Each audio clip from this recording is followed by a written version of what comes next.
Welcome to Family Business Diaries, the podcast that unravels the secrets of family businesses. Today, we are here with Mr. Emmanuel Osei Ntim, and I'm not going to say much. Let's just get into it, okay? Because this is the man of the hour. If you know, he's trending everywhere. So let's get into the conversation and understand his story and get your notebooks because this one is going to be a masterclass. Some people inherit a business, others inherit a purpose.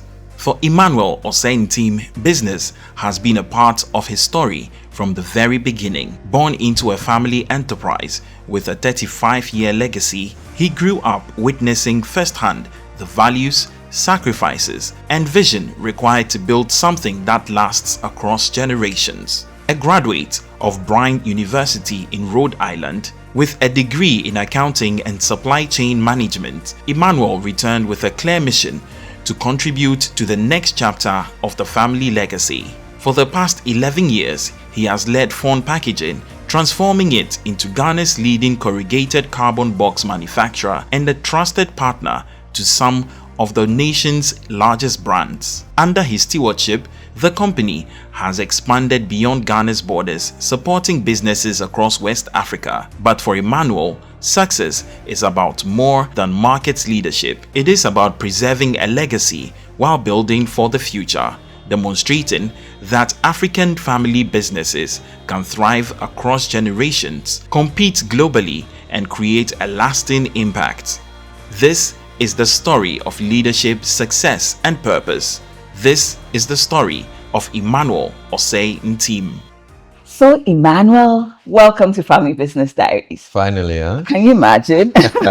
After how long? I'm so glad. I think it's the right time, though, because something has changed. There's a shift, clearly. So, I want to hear your story. What is it about Emmanuel? Tell us your journey. Tell us how you got here. I mean, today is all about you, so let's get rolling. Okay, so thank you for having me, first of all. As you mentioned, just a brief intro. My name is Emmanuel Osei Ntim. I'm a young entrepreneur of sorts in a family business of the Ntim family. So how did I get here? I graduated from college in 2013. Was it 2013? Yes, 2013. And I remember the day after graduation, got on a flight with my dad, arrived in Ghana the following day, started work the next day. What? There was no breather. Was pushed straight into the business. I was pushed straight into the business. It was a bit of a confusing time for me, but I realized that it was something that I wanted to do all along. You know, back in high school, every summer, I wasn't your typical kid who would travel every summer. My first trip abroad actually was when I was 16 or 17. Before that, every summer was spent on the factory floor. Oh, wow. Where the minute we went on holiday, there was a driver ready who would take us straight to the factory, my brothers and I, to work every single summer. I hated it. I didn't even know what it was called. I was confused, everything. But today I realized that that's when the apprenticeship began. Because, you know, in typical family businesses, the apprenticeship starts at the dinner table. It starts in conversations, etc. So I'm glad to be here to share my story. So let's get into it. You know, this is going to be good because who gives up? After graduation, you want to go chill small, you know, like... There was no time. Did you want to do that, though? Now that I think about it, I think I already had enough of a good time in college. So okay, we won't get into that part because I'm sure your parents will be watching. Yeah, I was okay. I was okay after all. All right, that's cool. Yeah, I figured that it was time to come down and help because I saw how hard my parents had worked, and then they were also getting a bit older. So it was the right time. There's something special. I don't know if it's the clues, but there's something special about you guys and working and just business ethics and the understanding, because for some people you need to coach them and say, hey, come work in the business, but you almost knew what to do. It's almost like it's in there somewhere. So what's the secret? You need to share it with us because I'm learning from you guys. The 𝐾𝐬s are known as the Jews of Africa, so to speak. So the same traits that the Jews have, we also possess. The spirit of hard work, the spirit of innovation, the spirit of ingenuity. And from time, the 𝐾𝐬s are known to have built trade and commerce in Ghana when they started from Kantaman to Abosokai, etc. And they really started the informal trade. Majority of them were uneducated. They came in and just through their grit, they were able to make their mark. Now, fast forward a couple years later, they've all built their industries, and the expectation is that they pass it down to their children. Before I get into it, let me even briefly explain the significance of Easter. That would translate to this. Easter is quite significant in 𝐾𝐬 culture because during the Christmas break, since they are the ones who run commerce, they're always working. They're busy, yeah. They never shut their stores. So Easter is the one time during the year where every single 𝐾𝐬 person, whether it's in the diaspora or locally, shuts down their business and then comes back home. Oh. So that is why it's such a big deal. That is why they have their mansions over there, because as a 𝐾𝐬, you're almost always obligated to have a home back there that your family can stay in. So it's not, the homes are not big just because we want to show off. The homes are big because the families are big and the friends we invite are big. And through tradition, you cannot invite a guest to 𝐾𝐬 and put them in a hotel. Oh, really? You have to host them in Whenever your you home. invited me, please. Whenever you're ready. So that is why it's so significant. And since they've built and toiled to build these businesses, the whole significance is that they are passing it down to their family. You know, it's almost as if, yeah, maybe we're not doing it formally or it's not structured. But if you listen to the stories, if you watch what's happening on that side, for all these people that have built these great institutions and businesses, they have their children in there. It's like you're doing the succession without, following what we will talk about as governance and doing all these things. But somehow something is happening on that side, because even in watching, you have the business, you have your forum, and then now you have there's generational, like second gen, or the youth also have something going. So it seems like they're bringing up the same values in you guys. They're pushing you all to do the business things. I mean, definitely a good example for the rest of Ghana to follow, right? It is. Yeah. So let's come back to you and your story. You went to uni outside, right? Well, what did you study? So I studied, accounting and supply chain. Did you have to think about it? I had to think about it because I'm not using it here. Clearly. Accounting and... Are you sure you're not? I mean, yeah, it's giving me a general understanding of how to analyze things in the business. But, so I guess I am using it then. But yes, accounting and supply chain management. Yeah. Okay. And you didn't choose it based on your, vision or the goal of coming back to join the family business? I mean, typical family business things. They'll tell you, hey, go and study this so you can come back and, So it was actually accounting that I was forced to study. I picked supply chain because I had a love for value chains and how businesses move across different value chains. So I added it. So it's kind of like a best of both worlds for everyone. So we've just gotten into the conversation and we've understood impact of culture already, and somehow being directed on what path to take in terms of your education. Now you move back one day after graduation, and what's the story been like? What's the journey been since you moved back? I mean, the story is still unfolding, but it's been a remarkable one. I remember when I stepped into the factory on the first day, that was a Monday. Surprisingly, I already knew what to do. I had a fair idea.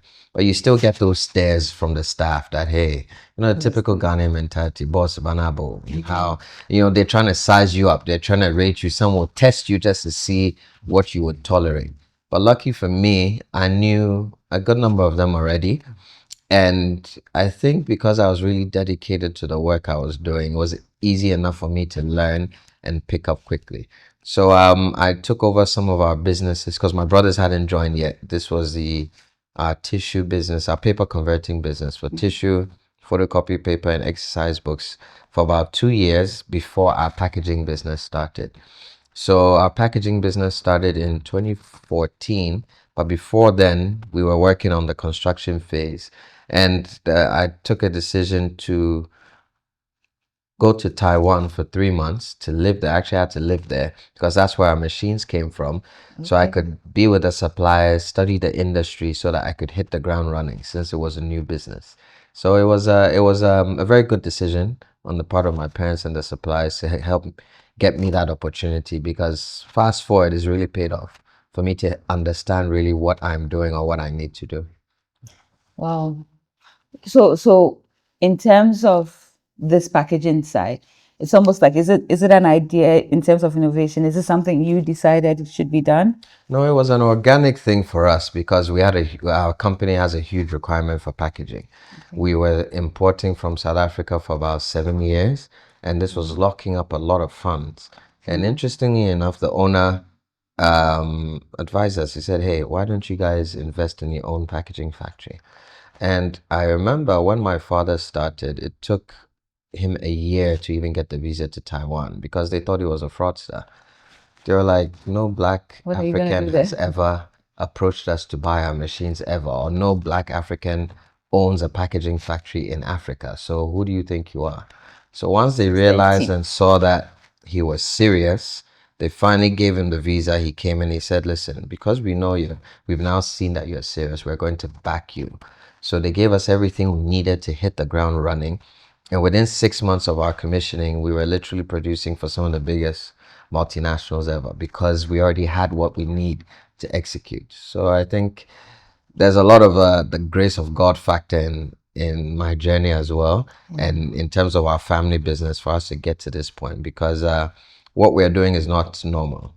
It's very organic to say the least, Yeah. and it's really taking 37 years to build what you know now as the FON Group empire, and it's still going. All right. So I'm just curious. I mean, is there a shared vision? Like, do you guys have, is there a plan on the wall that, hey, 10 years, 15 years, 20 years, what is the plan? Like, how are you guys working? How is this happening? Because I mean, typical family business, everything is unscripted until you try to script it. You and I have had this conversation at length. We're now trying to engineer the change we want in our family business. But the one thing I would highlight on is the power of tradition in family business, because tradition is what really sets the family values and the value proposition of the business. That is what defines whether this is a family or a business that is risk averse or not, that is a long-term thinker or not, that is hell-bent on one industry or focus on diversification. Now, once you figure out and understand the tradition, that is where you move into the culture. That defines the company culture on how we're going to execute on each and every single one of these pillars. So if you ask us, I'd say we are very long-term minded. We are focused on keeping everything in the family. We are focused on really expanding in industry, because the main thing that pushes us is that people should be able to use the FON Group as an example that Africans can also dominate in industry. yes. Because I'm tired of people coming to my factory, even Ghanaians, to any of our facilities and saying, which Indian or Lebanese or Chinese owns this plant? Meaning the thinking That's amazing. around even shows that people can't even, how should I say this, imagine in their head that this is possible for Africans. So that is why I'm trying to tell my story these days, to really put it out there that, hey, people are out there doing this, operating on a large scale. People are out there with skills that you can benefit from, or skills that you can also offer to collaborate on together. So in terms of our focus, I'd say we really want to be able to be a sustainable business that inspires, that educates, that informs, a business that becomes a shining star in Ghana. And there are a number of fantastic Ghanaian businesses that have raised the flag. 𝐶𝐸 was doing a fantastic job, especially with their IPO that they just listed, with their plans to build a mega factory to double, triple their capacity. And there are a number of other Ghanaian businesses out there, because Ghana now is at an inflection point that we've never been at, where you now have a large number of first generation businesses that are primed to transition. So it's very important that those businesses are aware of the resources and the people out there like yourself, like Theodore, like PwC, like Dr. Ting as well, that are there to help give the advice to help you transition formally. Because most of the time, like we know, the transition is not scripted. It really comes down from the conversations you have at the dinner table, that this is how I was doing my business back then. This is how I expect you guys to go. These are my views on the current political climate. This is where I think the economy is going. This was my interaction with a supplier or a customer that has kept a relationship for 20, 30 years. So it's a bit daunting because you, as the next gen now, are being forced to develop the skills to translate that information to your own understanding in the current times. And what my father did 30, 40 years ago to set up the business is completely different from now. Yes. So that is the burden or the weights that we carry. How do we bridge tradition and culture with current innovation? Because now the world is flat. During my father's time, it was round. I remember he tells me stories of how he would have to send a post to a supplier, try to get business with them, and they don't get a response till 2 days or whatever. Now you just take your phone, WhatsApp, you find a new supplier somewhere, because the world is flat. And it also means that it's breeding more competition. So our businesses are at stake now more than ever because there's low barrier to entry in almost every single industry we're in. So this is where the culture of the business needs to be evaluated. Do we diversify? Do we invest more? Do we expand? Do we consolidate on this business? Do we trash this product line and add another one?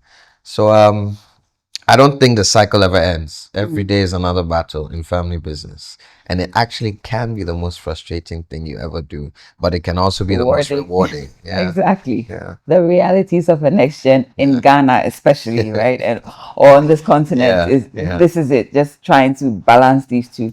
But I mean, in everything that you're saying, I think that's why it's so important for the discussions on transition, on succession to start, long before it's needed, because you cannot decide today that, hey, I'm retiring next month and I want you to come take over. And so suddenly you're doing a crash course. This is why I did this. And it doesn't work that way, right? You almost have to carry your children along if this is the plan, or if you choose to sell, that's a different thing. But if you believe in the long-term thinking, if you want this thing to transcend generations, then discussions on transitions need to start very early. And I think you guys were very lucky in being sent to the factory floor during holidays. I mean, I'm sure you were very upset back then. All your friends are chilling and they're like, hey, go and work. But it's paid off. Yeah. And these are the things that we need to talk about. I love everything that your dad has done. And if you pay attention to it, I mean, I feel like you are dominating one industry. I don't know, maybe you can tell us how your father started. I mean, was he always in the paper, in this industry, or where did he start from? Because he seemed to be taking over a certain industry as opposed to being everywhere, or if you have secret things that we don't know about. I mean, first of all, the business was started by my father, and my mother joined along the line.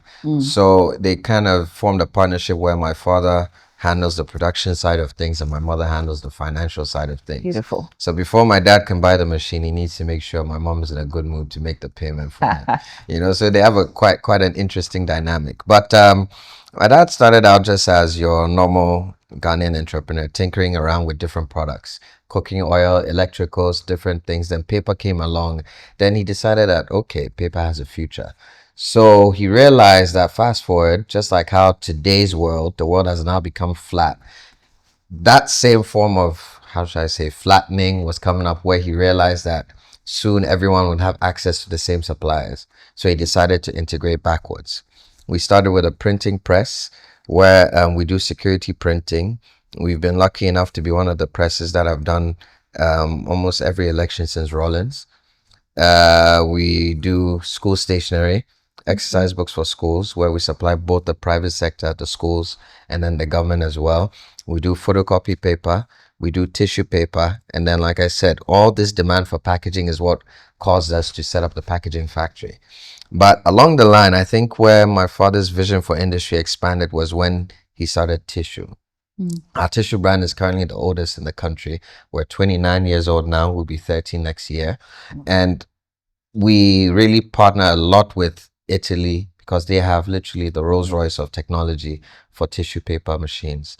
And he really admired how the families in Italy aligned around business. Even if you take the stories about the mafia, you have the the Godfather, then you have the Capo, you have the consigliaries. So it's like you had the group, then you had the divisions, and you had the different people. So he envisioned that he has 4 sons. We're 4 boys. So he wanted to make sure that each of his 4 sons had something to come back to. So that is why we have 4 different divisions managed by each and every single one of us, with him and my mom on top supervising. So in terms of what's their drive and what has gotten them here is the survival of the family, because we don't have anything else to fall back on if, touch wood, something happens to the business. So we're all in. And it's a constant, daily, constant debate where every single conversation is about business. We unfortunately don't have the time, to talk about anything else, because not even football. Oh, I don't even know if my dad can talk about football. Wow. Yeah, once in a while he tries, but I mean, business is his life. I don't fault him for that. I think growing up, I really probably would have wanted more time with my father, because I remember there were times when I'm now waking up to school, he's now coming home from work, etc. But now being a father now myself, I kind of understand it. Yeah, it was a sacrifice to build what we have today, because looking back at it now, if we were to replicate FON Group and start it over today, it would be impossible. And I think it's the same in most businesses. So now, as a second generation, I think now our role is really to consolidate on our market share now and make it primed and ready to be stabilized, where we know that cash flow is sorted, market share is sorted. Then the next gen can also come in and push it to the next level or diversify, because the first gen have laid the foundation. We are now taking it up. But if we haven't made sure that the base is solid enough, the building can't go up. So it's a struggle to figure out how it is, because unfortunately in family businesses, the biggest problem is communication. Being able to translate the parents' language and then the second gen's language, and bringing everyone down, because everyone feels they have rights. And the more successes you have in the family business, the more opinions you have. And that is where sometimes the clash happens. So it's all about, how do we take the opinions, the dreams, the wishes of the first gen and the outlook in current times of the second gen, and put it all together to a scripted plan where we say, this is the family plan for the next 5, 10, 15, 20 years. Then we execute. I think that is where, now the new language of governance and structure and everything comes in. But it's not easy, because we really don't have many examples in Ghana. And to be honest, I think Ghana, we put too much pressure on ourselves. Ghana is only turning 70 next year. We really are now supposed to be having proper second generation businesses. But it always baffles me, because you have a lot of foreigners who came in and settled in Ghana. So what did they get right back then that they are in the 3rd and 4th generation that us Ghanaians or us locals did not see? But like I said, let's not digress. Now is the best time where we are primed and ready as Ghanaian businesses to really transition, and we need to do it right. See, I told our listeners we're here for a masterclass. So deep, easy. We'll talk about, the fact that other businesses or other cultures have been able to set up and they're doing this and doing it right. We'll leave that for maybe Next Gen Connect. That should be our next topic, but because there's a lot to learn from them. And I think it starts with the mindset as well, right? It's just the examples they have seen and what they have put in place, as opposed to us trying to figure things out for ourselves. I mean, starting off, my father said when he started the business, look, I just wanted to survive. I had identified a need. I was working, I was making money. I hadn't thought of structure, hadn't thought of all these things. So we give them grace for what they've done. So I think it comes down to exposure. Yes, and exactly. Exposure is arguably probably the most important thing for family businesses. There's no way you can scale up to something bigger if you don't know what that big thing looks like. Let me use the example of before I went to college, there were no coffee shops in Ghana. It's a simple, almost ordinary example. So this was 2009, I went to college. Then I start coming home for summer, 2010, 2011. I see a coffee shop, Second Cup. I said, in Ghana, coffee shop. Now they're all over the place because people have traveled. They're exposed to the culture of having a coffee in the morning before work. And now coming back to Ghana, they also demand that culture. So as second gens, what are we being exposed to that we can also translate into our culture locally to be able to help our businesses become sustainable? Because exposure is what makes a difference, in my opinion. I agree. Of course, some go and they're exposed and they come back with even the name of the same business and like you people.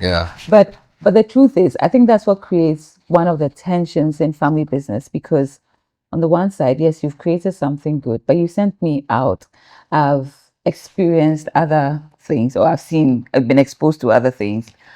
So the vision is different for me, right? And then you're trying to communicate that to the founders and say, hey, we can do this. Like, let's innovate, let's move to this. But they're so used to doing things a certain way. Yeah. So trying to marry the two opinions and views, that's also part of the things that creates the tension at home or in It's family normal business. because let's be reminded, our parents know their business is better than they know us. Yes. Far better. Their firstborn. You know, their business is something that will not talk back to them, something that will not challenge them. They were there, they put everything into it, and they can proudly say, I am responsible for the output or everything and every life this business has benefited. Now, here comes somebody who was not there when the business started. This person, like, who are you? I was the one putting diapers on, I know, etc. You know, and that is where I think some, let me not call it humility. Humility is a bit of a strong word, but that's what it is. understanding it is. Okay, so let's call it humility. Has to come from both sides. The first gen have to appreciate the efforts of the second generation. The second generation have to be thankful. Once both are not present, it's impossible. You cannot do anything. Because the second gen, we feel we know. We've gone abroad, we've seen this, we've interacted with international students, we've sat in classes where our professors are teaching us about things in Iran and global supply chains. So I'm like, Dad, come here, let's do this and that. Now the man too knows that this hard-earned cash sitting in the bank, he does not trust that this product would come and work here. For instance, I remember we wanted to go into food packaging. My dad didn't understand it. Why would people now need paper takeaway packs? Because the man now had decided some years ago, for him, he is not even going to eat outside of his home. So to him, what is takeaway? He doesn't understand it.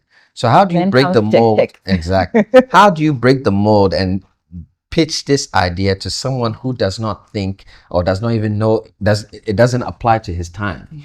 Where you now, so it's a gradual process. Sometimes I always say, for me, it's taking a lot of prayer sometimes to get to this point, because you need an outside force to kind of soften the mind and understanding of not only the parents but yourself. You're revealing the secret. Oh yeah, you have You're to. revealing the secret. No, because now the human mind, you really need some extra supernatural power to operate in a family business. Because like I said, it goes from the ego of one founder to the ego of other people coming in who feel entitled. That, okay, I'm your son, I should be able to benefit from this. But really, should you?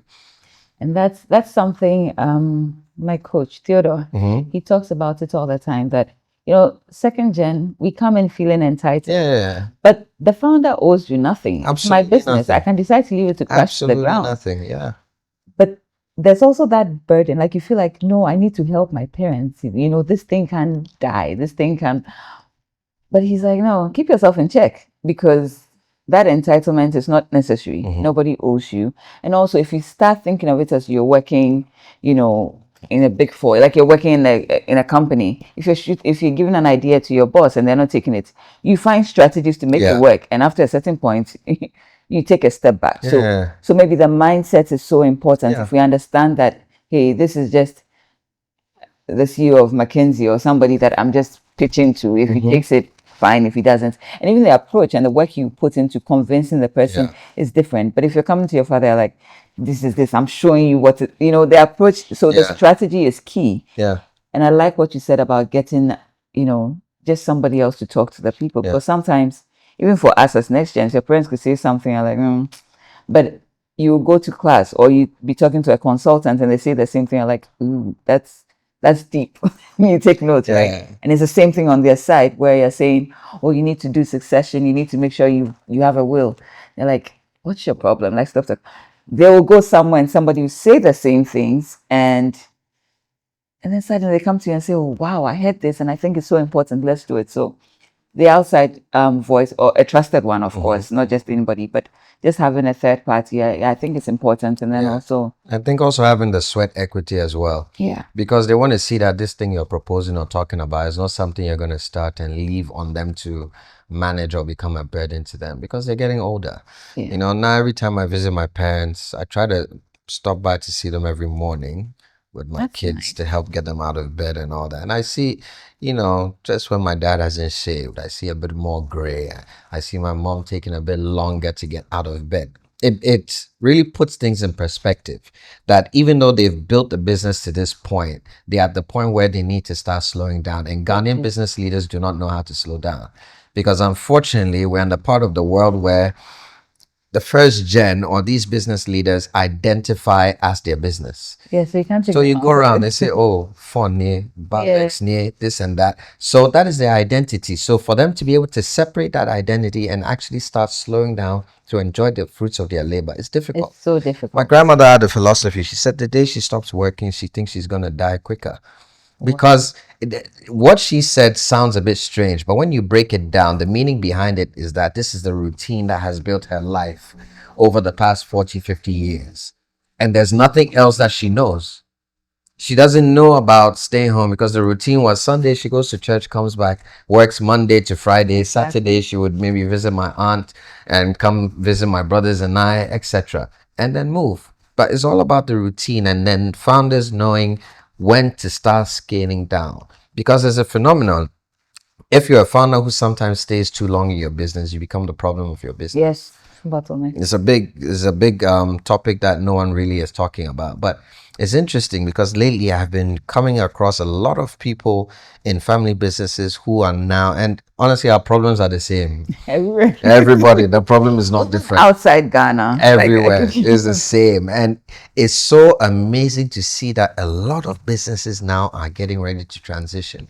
And the effect of that transition would go a long way to defining Ghana. Because if you think about it, if we even had succession, governance, structure, even in our politics, Ghana will be far better than it is now. There's no succession. One party leaves and all the policies and things they put in place are either scrapped or something moved out. I don't want to be political, but let's use this example. Why has 1D, 1F now become 24-hour economy? They're trying to pitch it as two different things, but it's the same concept at the end of the day, to industrialize Ghana. So the whole succession planning, even though we are trying to start it from family level, I think it also needs to be a government initiative that inspires more of the first generation businesses to transition properly. Bring all of them down to the table. Discuss it. Let's say that, hey, your business, we realize that if you can go another 20, 30 years, you could be the lifeline or lifeblood of the Ghanaian economy. If you're employing 100 to 200 staff now, with the growth rates that we project for Ghana economy, we think that you can now 2x it, 3x it. And then now that also contributes to taxable revenue for the country, contributes to, salaries for staff, etc. Because in Ghana, the average salary caters to up to 10 people. Will cater to the staff and his or her spouse. On average, spouse's parents, his parents, we're on 6 now. Average Ghanaian family size 4, even though 4 I'm being conservative with the 4. And you have maybe one family member you're supporting, so that's 11. So one salary is reaching up to 11. And family businesses, in my opinion, are the much easier incubators of growth for the economy than a startup. Because we're already established. Exactly. We already have the factors of production. We already have the resources. So encourage the family businesses now to transition smoothly and double their growth within a shorter amount of time. And it costs less to the government. I agree. And I mean, kudos to you, because I think you're trying to do that a lot with the 𝐾𝐻 group, because there was a program you had last year, right? Just pushing for governance and ensuring this transition happens, because it could make or break us. I think we're taking it for granted, but it's a really critical point. And I love the way you're speaking. See, we've had one, what would I call a person? Presidential aspirant. Like, there's one person who wants to be president so far on the podcast. So are you the second person? No. Are you the second by any chance? No, but I totally agree with this thing on governance. I mean, we don't want to politicize stuff. But, we talk about family business, having a vision, having the values and the value proposition. That's the secret code. That's it, right? And if we had the same for the country, so that we know the vision we have for Ghana, I mean, we know the plan. This is where we want to be by 2035. This is the big picture on the wall when you go to Jubilee House. This is where we're trying to get to. This is what we're doing in this industry. This is what we're doing for transportation. It's there. It doesn't matter which political party comes in, Yeah. maybe your strategy could be different, but Yeah. this is where we are getting. You do not change these pillars. This is, I think, will really help us 100%. because they all have, maybe they all have the same interest. It's the same heart, but everybody wants to take ownership or be the one, like almost be known as the one that introduced it. So then it's like we're fighting Yeah. against each other. Yeah.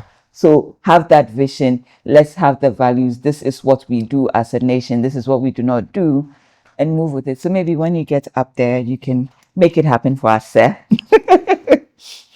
All right, let's come back before the government comes for us.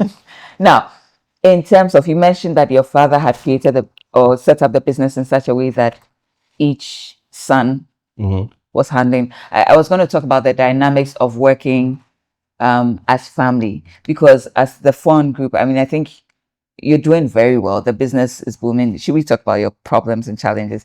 Maybe not yet, but I want to talk about the family dynamics.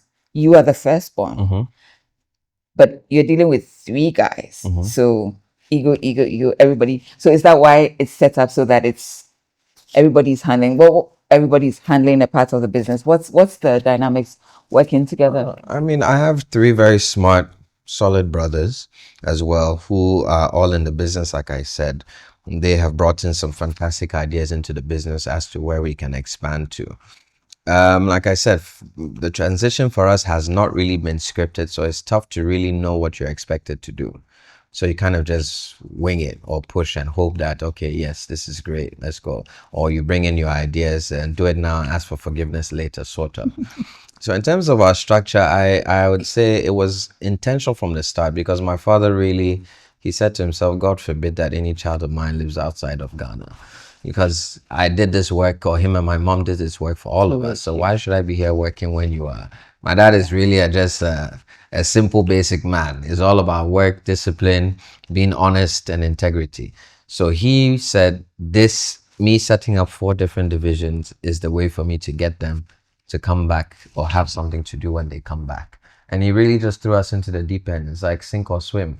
But that is where you realize that these informal discussions at the dinner table, as much as you resist it, they've really permeated every single fabric of your being without you knowing. Like I said, I started managing a mammoth business at the age of 23. I really thought I was going to collapse the business. But then, it was a lot of stress. But then the principles start running through your head. Yeah. That pushing. This is how Dad did it back when he was starting. So let me just follow. Because the principles of business never change.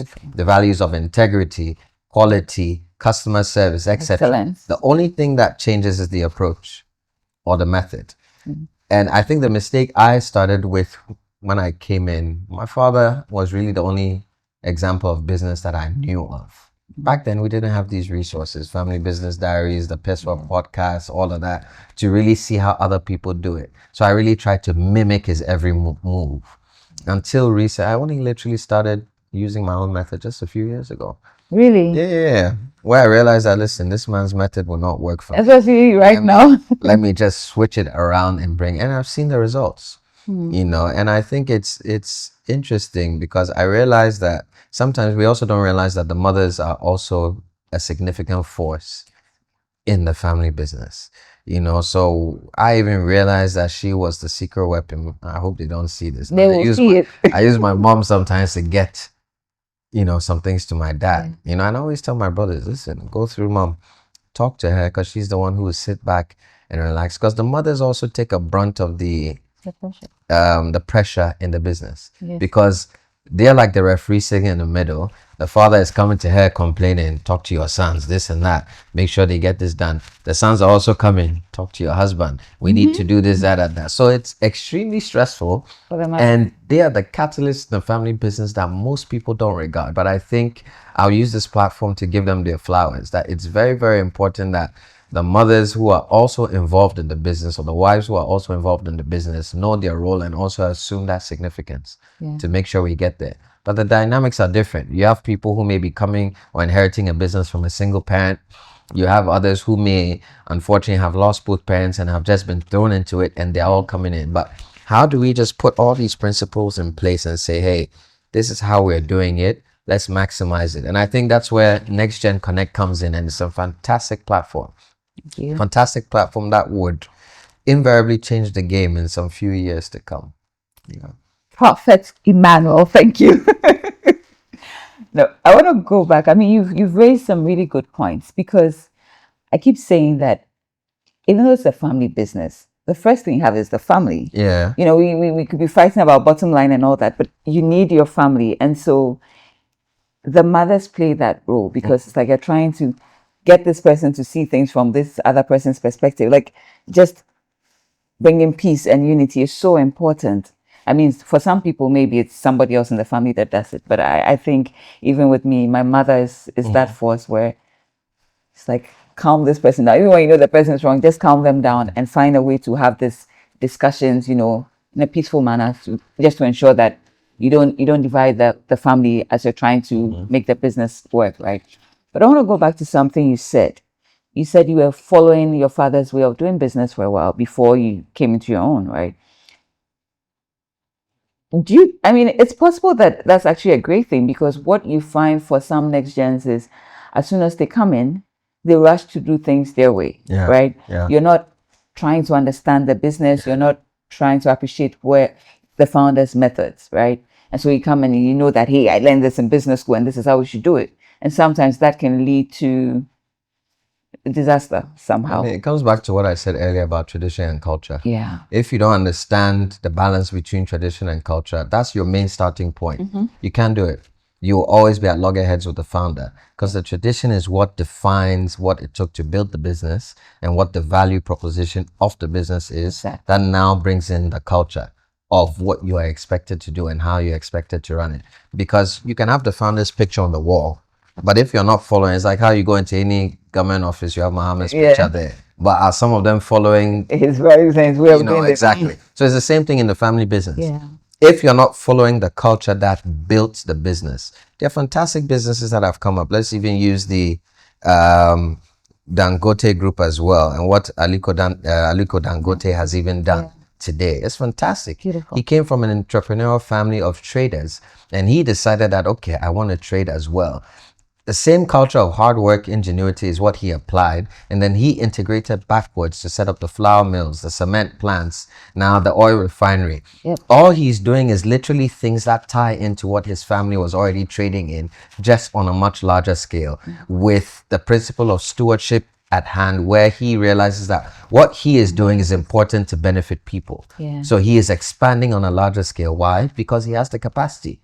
And he has already started bringing in his family to also be able to understand the culture, understand the vision of the direction that they're heading into.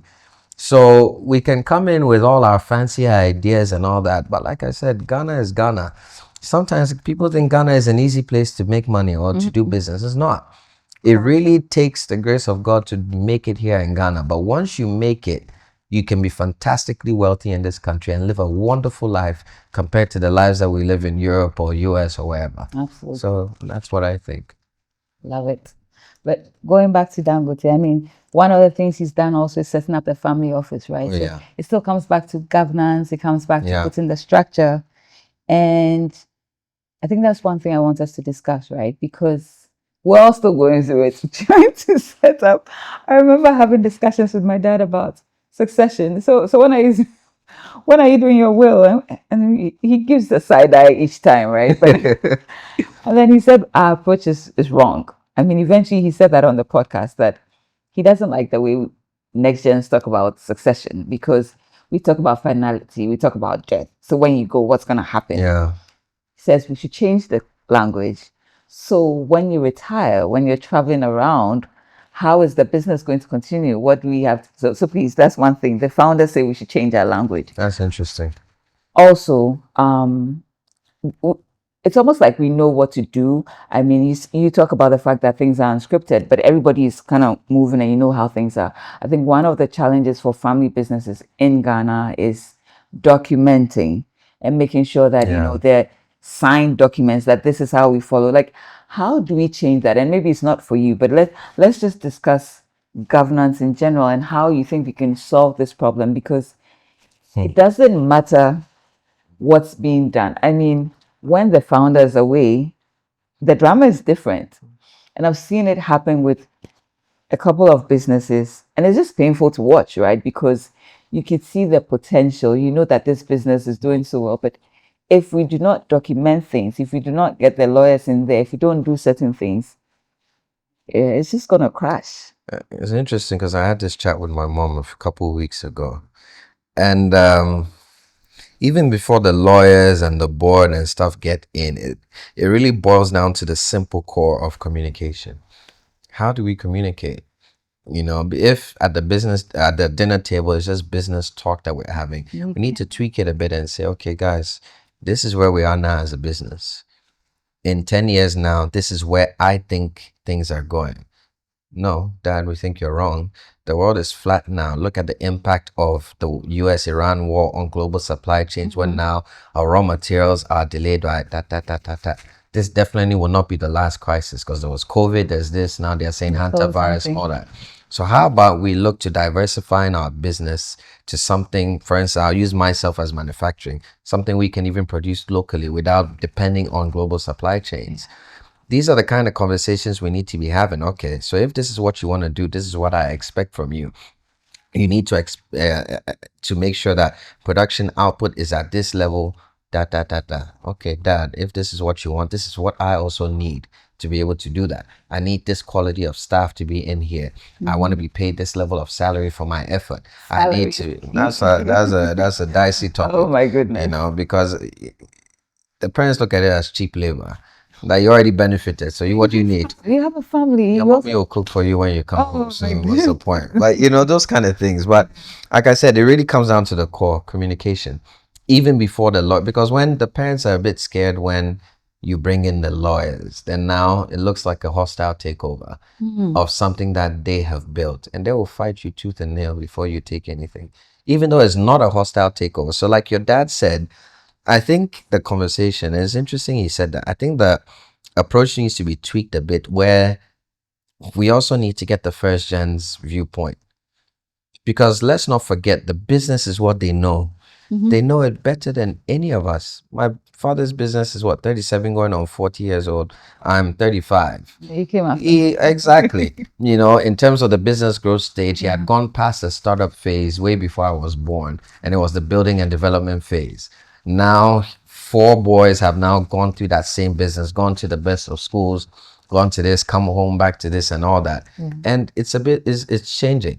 And we also need to talk about the fact or the impact the third generation coming in also has, because I have seen a bit of a tweak in my father's mood with my kids coming in, because now he had 4 boys.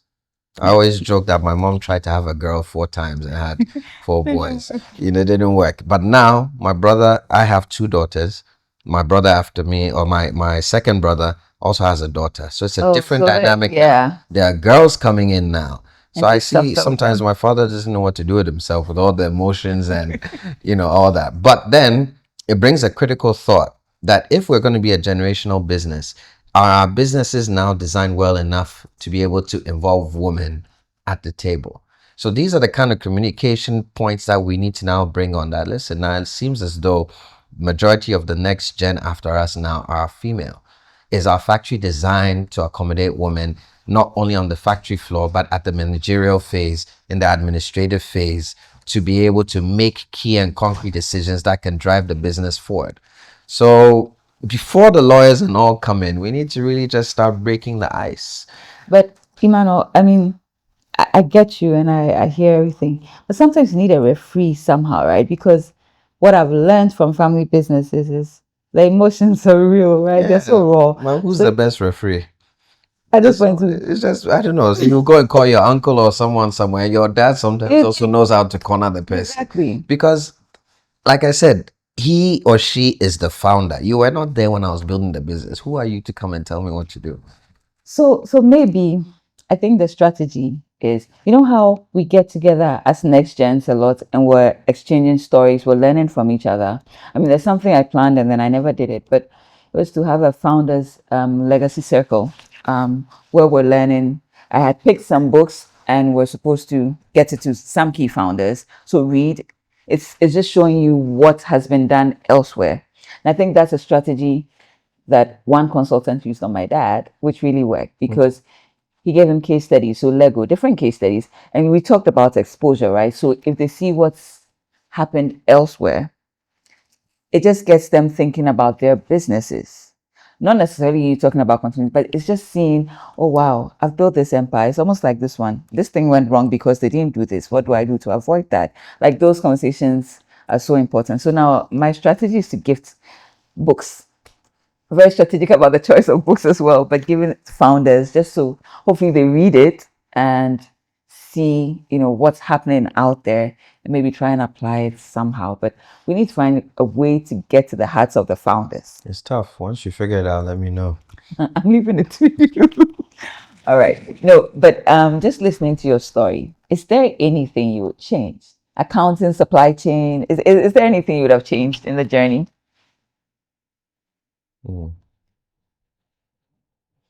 Mr. President. I'd say I wish probably we had also, my brothers and I had the chance to work elsewhere for a bit before joining the business. Because here I am, I'll use myself as an example because I don't know my brother's experiences. Here I am being thrown into the business just with a college degree. I don't know how to manage people. I don't know how to negotiate for contracts, for this and that. So I had wished that at least I had maybe 2-3 years of learning in another industry on how to manage whatever. But like I said, by God's grace, I was thrown in the deep end. I was still able to float, not swim yet. I'm still floating. But then again, sometimes having that outside perspective coming into your business helps you see how you need to fashion or design your business to where it needs to get to. Because my father started business, even let me use the tissue business. They were selling primarily to the market women, to shops, to supermarkets. Here now, some of our largest consumers of tissue are the major manufacturing companies. And for them, they are talking purchase orders. They are talking lock-in price for 3 to 6 months. They are talking 30, 60-day payment terms. It's a completely different approach from the traditional market people, which means that you need more of a formal structure to do that. And when you inherit from a founder who believes that he can do everything without the help of anybody, it's tough to really influence them to bring in the right people. Because it's like, why are you bringing in this person? You should be able to do this. I did it. My dad always tells me, I did this. What's so hard about it? When you guys were in school, I was running 4 factories. What's so hard about it? Times have changed. Exactly. So if I were to change anything, I'd say probably figure out a way where in the family we can communicate more, because I see the fantastic potential of my brothers. I see the fantastic vision of my parents as well in terms of what my dad had envisioned for industry in this country, to be able to be an oligopoly even at some point where he decides to just dip his toe in the water and say, this is the part that I want to conquer. To be able to have a tissue brand that has dominated across 29 years, that even still people don't believe is a Ghanaian made product. Remarkable. It's remarkable. So now how do we take all that and say, Dad, thank you for what you've done? And that's the biggest thing, that takeaway that I want the second gen to take. Be thankful. Yeah. Because our parents are not selfish. Everything they did, it was like you said, your dad said, it was for survival. It was to be able to pay the school fees. It was to be able to pay that college tuition. It was to be able to get that flight ticket for you to go up and down. It was for you to be able to even have those swimming lessons and all that. And for me, it really became real when I also became a father. And I see that in my kids. They want to do swimming. They have to go to this school. Sacrifice money. They just wake up and they're on go. It's like they're the most selfish beings. So now you are looking at this selfish being, quote unquote, and you're trying to provide for them to become the best version of themselves, to one day come and assist you. And you hope that they would have seen the sacrifice that you made. You don't want to say it. You expect them to know. And it's that unwritten or unspoken part of family business that needs to be a bit more vocal. That would reduce the burden and reduce the stress, because it's extremely stressful inheriting a business. I had this debate with some friends that which is more difficult, when you start a business from scratch or when you're inheriting a business. I said, no, I think inheriting the business is the most stressful thing, because look at what my dad has done. 4 factories. I have to double or triple it. I have to do way more, or else Yep. I've failed. So that stress coming in there, like, You have to maintain what he's done and do more than exactly at the Yeah. same time. So it's extremely stressful, and no one talks about it. But one thing I realized amongst the family business circle is that we all have the answers to each other's problem. There's a problem you have conquered that I'm going through now, Exactly. and there's another problem you're going to face down the line that I am conquering at this moment. And that's So why the we need to keep dialogue talking. helps. The dialogue helps. So we need to constantly dialogue to ensure that the answers come out. I totally agree. I want to give you an assignment though. You know, at the last Next Gen Connect Hangout, we talked about governance Mhm. and we focused on the Constitution. And I think maybe as Next Gens, we should start. Yes, we cannot bring in the third parties yet because the parents are not comfortable. But I think we should all start working on that template and just start writing the Constitution informally, right? So you're having a conversation with your dad, or what's the history of this? I mean, I think you know most of it. Capture it in a nice document. Okay, talk about the vision. This is where he sees us going, like, or ask him, what do you want the business to look like, 20 years from now? Just start writing everything on paper. Discuss values. I mean, just go on lunch with him. Don't say you're working on the Constitution, but it's just you taking stuff from him and writing it on paper, right? You talked about you wish you had worked elsewhere before coming in there. Remember, the Constitution is something, the Bible for the family business is going on to be used by others. And so from your lessons, you put in there. So for any next gen, for any family member that's joining, ideally, have a master's degree or have a bachelor's degree, make sure you've worked 2 years elsewhere. It's from the lessons, right? Because you're trying to fix it for the next generation. But you start putting a document together. You ask your brothers to, hey, what do you wish we could do better? Blah, blah, blah. Just start putting a document together. And I think sometimes when you share this with the family, it gets them excited somehow. And you slowly start putting something together. We have to start from somewhere. I like that. I'm just sharing my trip with you. And then, I mean, in terms of governance as well, now this has changed to what are we having? We're supposed to be having a conversation about your family. But just in terms of governance, I mean, one of the things you're supposed to do is have the AGM, right? But this time is the family day, sort of. So just make it an intentional thing that, hey, every May 1st or pick one holiday, we get together as a family and just talk about state of the business, state of the family. Like, it could be an outing, it could be a picnic thing, the same way you do the all crews come together at Easter. Maybe pick a day, daddy's birthday, something, but you discuss just so everybody knows what's going on. That's part of family governance. So you're ticking the boxes without doing it officially, right? But slowly everybody accepts it. And so when a consultant comes in eventually to sign off on something, it's become a part and parcel of you guys. But I think you should talk to your dad and start the Constitution as the firstborn. That's your responsibility. Thank you very much. I think you should do that. Thank you. But yes, this is not about me. This is your day. So we're going to end things with you giving advice to the founders and to the next generation. So for me, it's very simple. The next generation be thankful. The founders be appreciative of us and encourage us. That's it. Now, that was simple. It's very simple.